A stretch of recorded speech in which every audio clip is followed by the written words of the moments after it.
অসম চাহ জনজাতি ছাত্ৰ সন্থা ডিগবৈ শাখা সমিতিৰ উদ্যোগত আৰু ডিগবৈবাসী ৰাইজৰ সহযোগত সমজিলা ডিগবৈ তিনিদিনীয়া কাৰ্যসূচীৰে অনুষ্ঠিত হ'ব কৰম উৎসৱ 2025।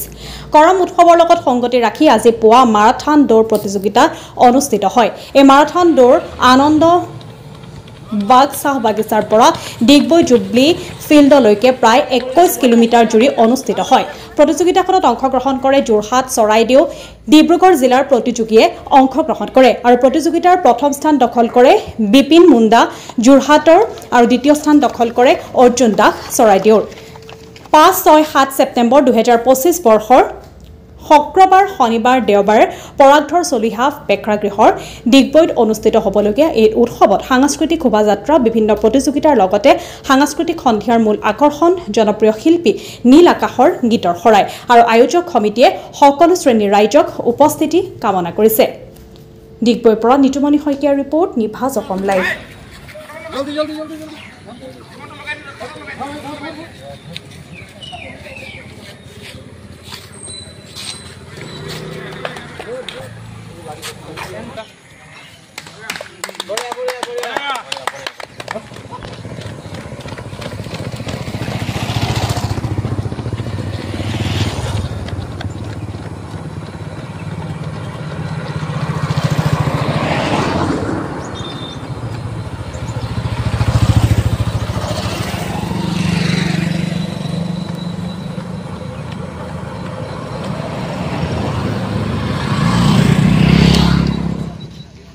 আৰু আজি আপোনালোকক উৎসাহিত কৰিবৰ কাৰণে চাহ জনজাতি ছাত্ৰ সন্থা ছাত্ৰৰ পৰা আজি খেল আয়োজন কৰিছে আপোনালোকৰ প্ৰতিভা বিকাশৰ কাৰণে।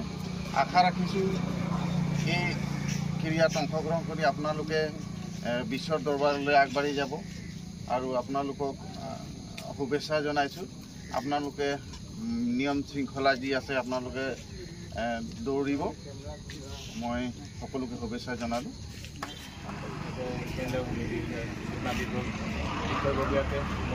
ধন্যবাদ জ্ঞাপন কৰাটো যাতে আজি মোকে আঁকালে মই নিশ্চয় জ্ঞাত আহোঁ। আপোনালোকে ধন্যবাদ জনাইছোঁ। আৰু आज जे निकी हमने के आरम्भ करे माराथन दौड़ के इतना हमने के आसाम के विभिन्न जिला के हमने के प्लेयर मान आ हैं आज के जे खेल में भाग ले हैं से लगी मैं बहुत बहुत धन्यवाद देता जाते आज के खेल में सब भाल से खेलबें जाते अपन जीवन में आगे बढ़ते जाए के उज्जवल भविष्य कामना करबें। ये मोर दुई अक्षर अपने मान कर आगे मैं रख लो। ये समूह वक्तव्य रख लो।